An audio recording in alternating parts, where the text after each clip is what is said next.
I remember the sound first, the hollow thud of my father's fist against my jaw, the way the music stopped, the way the laughter started.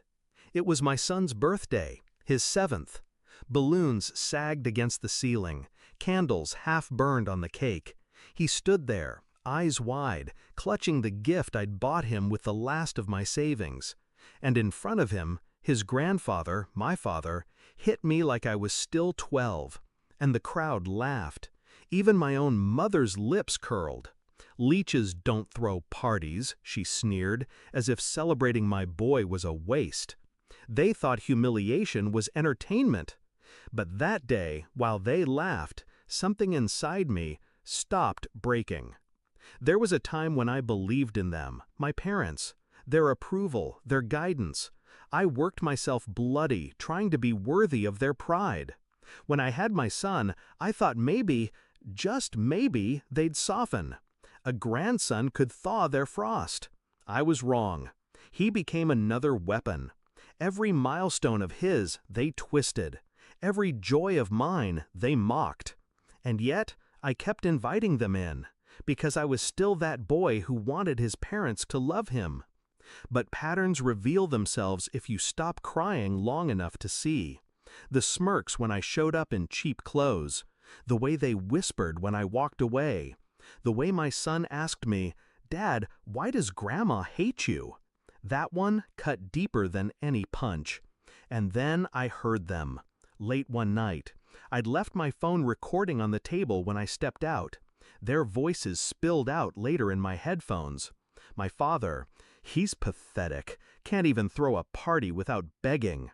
My mother, "We shouldn't waste time on him.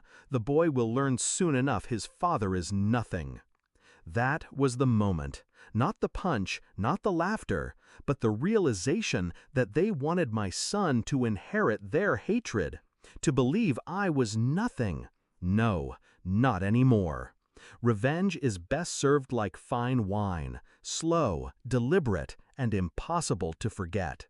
I stopped reacting, stopped explaining myself, stopped giving them the satisfaction of watching me bleed. Instead, I started watching, documenting every insult, every theft, every manipulation. My father's shady business deals, I kept receipts. My mother's fraudulent charity donations, screenshots. The family friends who mocked me online, I knew where their skeletons hid. I didn't rage, I didn't confront. I waited. Because humiliation isn't erased by anger, it's erased by precision. Their arrogance was my weapon. They thought I was too weak, too soft, too broken to ever strike back. So I built the stage, piece by piece. The perfect day came sooner than I expected. Their anniversary, a grand party, dozens of friends, colleagues, neighbors, the kind of crowd they lived for. I made sure my son was safe with a trusted friend. He wouldn't see this part. This was for me. The room glittered with crystal glasses and false smiles. My parents stood at the center, king and queen of a kingdom built on cruelty. And then the projector lit up. Not with their wedding photos, not with family memories, but with my father's voice. "He's pathetic, can't even throw a party without begging." My mother's laugh followed. "The boy will learn soon enough his father is nothing." Gasps rippled, heads turned. And I didn't stop there. Slide after slide, video after video, every fraud, every theft, every confession. Their charities missing funds, their business bribes, their private cruelty made public. They tried to scream, tried to cut the power. Too late. I'd made sure backups played from hidden speakers, hidden projectors. The truth spread like wildfire, unstoppable. I didn't need to yell, didn't need to throw punches. I just stood there, calm, while their empire collapsed. I'll never forget my father's face. The man who once raised his fist at me in front of my son, reduced to a stammering, red-faced coward. My mother clawing at guests, begging them not to leave. But no one stayed, not when the truth was undeniable. And when my father finally looked at me, eyes wild, I only said one thing: "Leeches don't throw parties." The words hit harder than his fists ever could.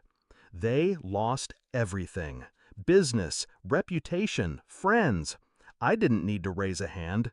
I just held up a mirror and let the world see what I'd endured all my life. Now, when I look at my son, I don't see pity in his eyes. I see pride. He knows the truth. He knows I fought back, not with violence, but with intelligence. And for the first time, he sees me not as the boy my parents tried to break, but as the man who refused to stay broken. People ask if I regret it, if I went too far. No, because that night at his birthday, when they laughed, they thought they'd written my story. They thought humiliation was my destiny. But I was already writing theirs, and I made sure it ended the way it always should have, with silence, shame, and the sound of their empire collapsing.